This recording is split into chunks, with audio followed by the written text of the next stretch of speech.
Perkenalkan, nama saya William Kurnian Oi dari Universitas Cyber Asia. Pada kesempatan kali ini saya akan mempresentasikan materi yang berjudul Analisis Problem Solving dalam Ruang Lingkup Perbankan, Kesetaraan Gender dan Keberagaman SDM pada Citi Indonesia. Sebelum masuk ke dalam pembahasan kasus, kita perlu memahami terlebih dahulu mengapa sumber daya manusia menjadi hal yang paling penting dalam industri perbankan. Industri perbankan merupakan salah satu sektor yang memiliki peran penting dalam perekonomian. Bank tidak hanya berfungsi sebagai tempat masyarakat menyimpan uang, tapi juga berperan dalam menghimpun dan menyalurkan dana. Karena memiliki fungsi yang sangat penting, bank membutuhkan sumber daya manusia yang profesional, kompeten, berintegritas, dan mampu bekerja dengan baik. Oleh karena itu, perusahaan perbankan harus mampu menciptakan lingkungan kerja yang dapat memaksimalkan potensi seluruh karyawan.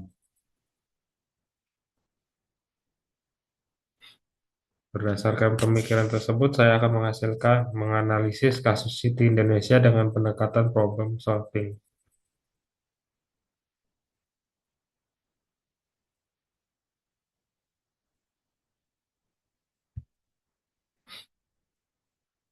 Pada slide kedua terdapat fakta utama yang menjadi dasar dari pembahasan. Berdasarkan materi yang digunakan, 56% karyawan Citi Indonesia merupakan perempuan.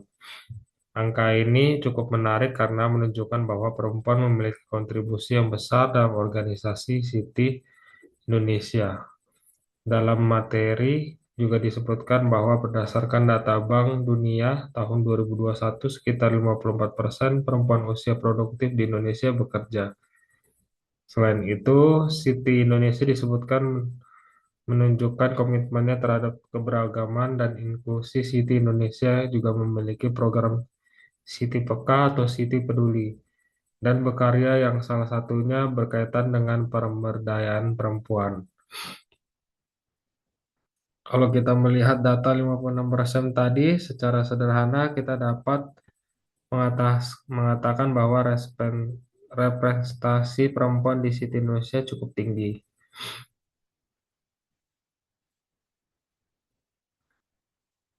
Karena ada perbedaan antara representasi gender dengan kesetaraan gender, representasi hanya berbicara mengenai jumlah atau proporsi. Sedangkan kesetaraan berbicara mengenai kesempatan. Misalnya sebuah perusahaan memiliki 60% karyawan perempuan, tetapi apabila mayoritas perempuan hanya berada di posisi tertentu, sedangkan posisi manajerial atau strategi sebagian besar di tempat laki-laki, maka masih terdapat banyak mengenai kesetaraan kesempatan. Oleh karena itu, angka 56% harus dipandang sebagai indikator awal yang positif, tetapi bukan sebagai satu-satunya ukuran keberhasilan. Kita perlu melihat lebih jauh apakah perempuan memiliki akses yang sama terhadap pelatihan, mentoring, promosi, kompensasi, penugasan strategi, dan posisi kepemimpinan. Selanjutnya kita masuk hubungan antara keberagaman,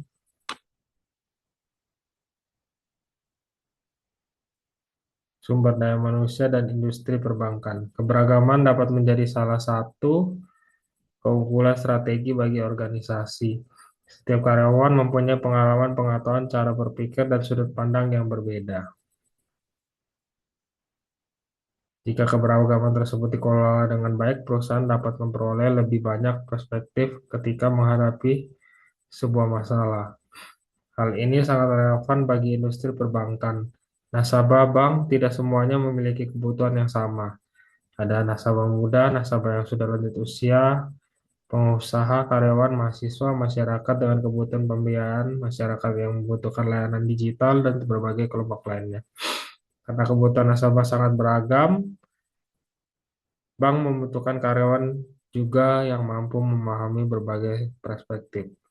Keberagaman sumber daya manusia dapat membantu perusahaan memahami kebutuhan nasabah dengan lebih luas. Karena itu, perusahaan perlu memastikan bahwa keberagaman tidak hanya terlihat dari komposisi karyawan, tetapi juga tercermin dalam sistem pengelolaan SDM.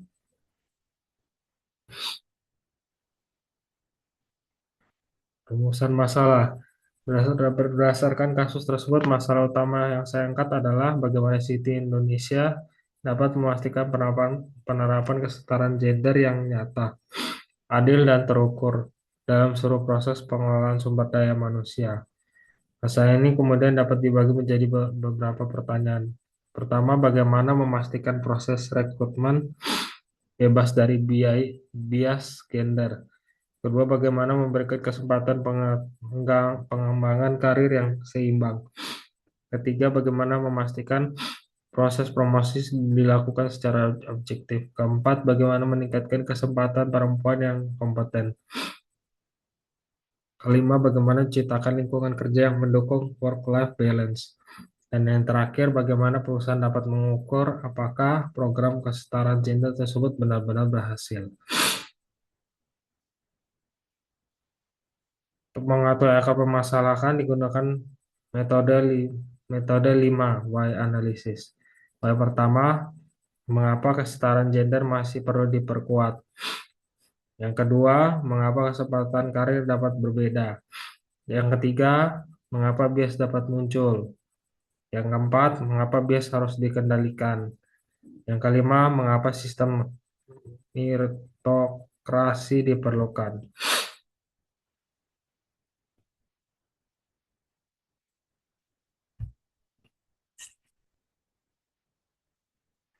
Selanjutnya adalah faktor penyebab. Yang pertama, dari sisi internal adalah sistem promosi. Yang kedua adalah program pengembangan karyawan. Yang ketiga adalah budaya organisasi. Yang keempat adalah kepemimpinan.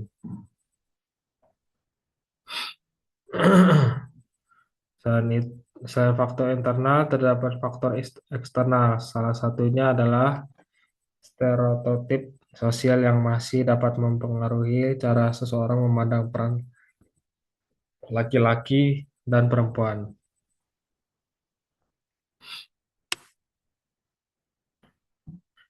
Dampak negatifnya, yang pertama adalah penurunan motivasi, yang kedua adalah turnover, yang ketiga adalah hilangnya potensi talent, yang keempat adalah penurunan produktivitas engagement.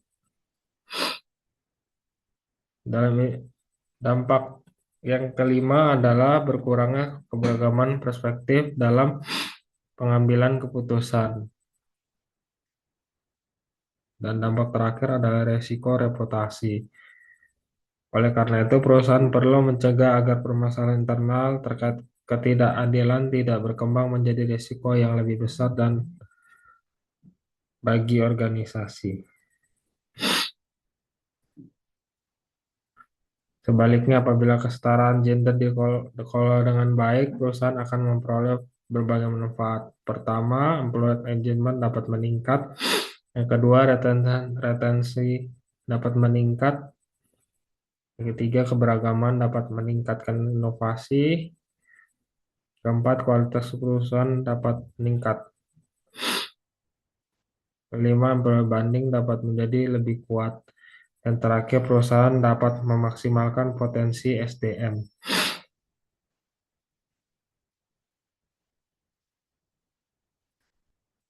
Untuk menyelesaikan masalah tersebut, terdapat 5 alternatif solusi. Solusi yang pertama adalah transparansi sistem promosi.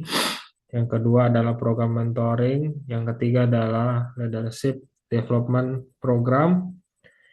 Yang keempat, unconscious bias training. Yang kelima adalah work life. Justru akan lebih efektif apabila digabungkan menjadi sebuah program yang terintegrasi. Solusi utama yang dipilih adalah gender equality dan inclusive career development program. Tujuan program ini adalah memastikan kesetaraan gender diterapkan mulai dari seseorang masuk perusahaan sampai mereka mencapai posisi kepemimpinan.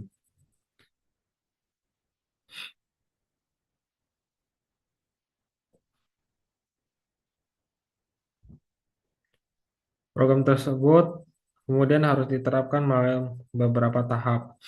Tahap pertama adalah audit kondisi saat ini. Yang kedua, identifikasi gender gap.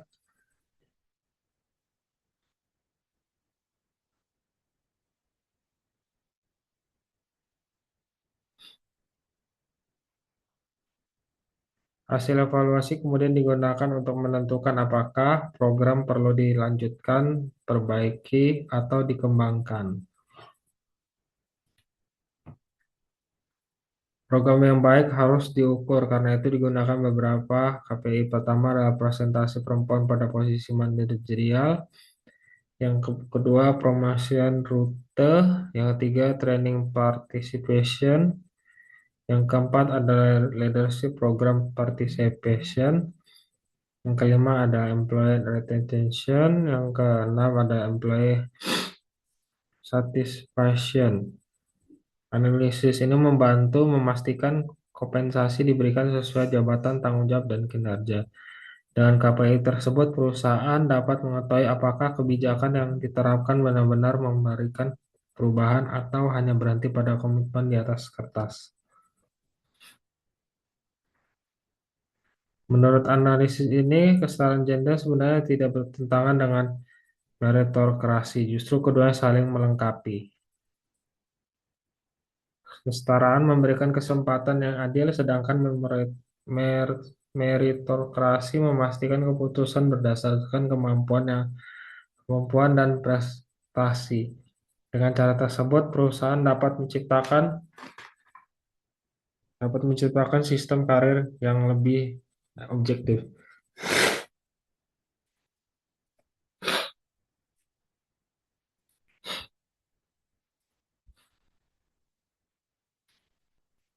Kesetaraan gender sangat relevan dengan industri perbankan. Seperti yang sudah dijelaskan sebelumnya, bank sangat bergantung pada kepercayaan nasabah. Karena itu, bank membutuhkan karyawan yang memiliki integritas, kompetensi, dan profesionalisme. Misalnya, ketika perusahaan mengembangkan produk atau layanan perspektif yang beragam dapat membantu perusahaan mempertimbangkan kebutuhan masyarakat dari berbagai sisi.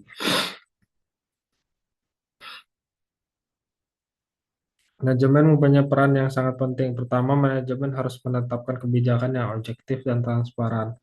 Kedua, manajemen harus melakukan evaluasi terhadap proses rekrutmen, promosi, kompensasi, dan representasi gender. Yang ketiga, manajemen harus menciptakan komunikasi terbuka. Yang keempat, manajemen perlu menyediakan mentoring, pelatihan, dan jalur kepemimpinan. Jadi, keberhasilan program tidak hanya bergantung kepada HR, seluruh jajaran manajemen harus terlibat. Kesetaraan gender juga membutuhkan peran aktif dari karyawan. Karyawan perlu meningkatkan kompetensi secara berkelanjutan. Dengan demikian, budaya inklusif tidak hanya dibangun oleh kebijakan perusahaan. Budaya tersebut dibentuk melalui interaksi sehari-hari antara karyawan. Karena itu, kesetaraan gender merupakan tanggung jawab bersama.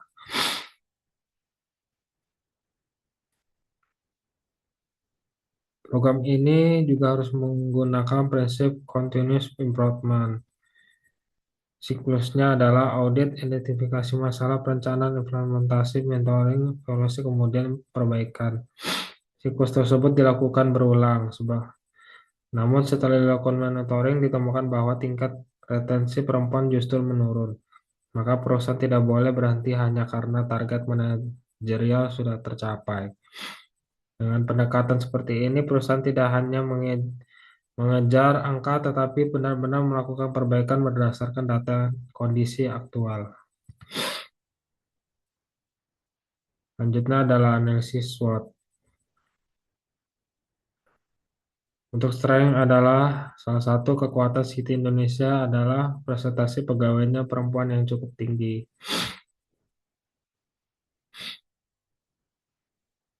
Untuk presentase jumlah perempuan yang tinggi belum otomatis menunjukkan bahwa seluruh kesempatan karir sudah setara.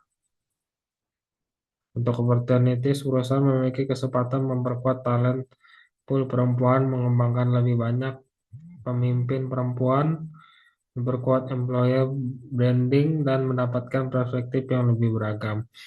Sedangkan untuk terdapat persaingan yang mendapatkan talent berkualitas perusahaan, ekspektasi tenaga kerja, stereotip sosial, risiko turnover, dan risiko reputasi apabila muncul isu diskriminasi.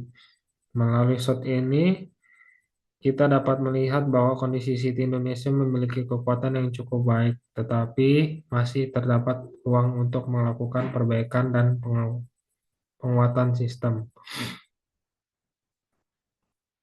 Dari seluruh Dari seluruh alternatif yang telah dianalisis terdapat tiga prioritas. Prioritas pertama adalah transparansi promosi. Yang kedua, pengembangan kepemimpinan. Yang ketiga, pengukuran berbasis data. Kesetaraan harus dapat dilihat melalui proses transparan dan hasil yang dapat diukur. Dengan demikian, perusahaan dapat mengetahui apakah kebijakan yang diterapkan benar-benar efektif. Sebagai kesimpulan, berdasarkan analisis terhadap kasus Citi Indonesia, perusahaan telah menunjukkan komitmen terhadap keberagaman dan inklusi. Salah satu fakta yang digunakan dalam analisis adalah bahwa 56% karyawan Citi Indonesia merupakan perempuan. Hal tersebut merupakan indikator positif karena menunjukkan bahwa perempuan memiliki kontribusi besar dalam organisasi.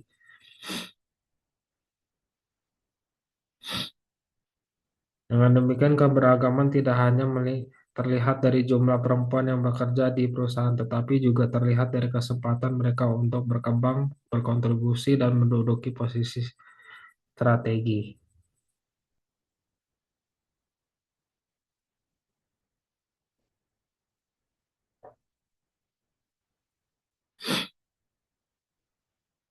Dengan pendekatan tersebut, perusahaan dapat memaksimalkan potensi seluruh sumber daya manusia. Manfaatnya bukan hanya bagi karyawan perempuan, tetapi juga bagi seluruh karyawan perusahaan, nasabah, dan industri perbankan secara keseluruhan.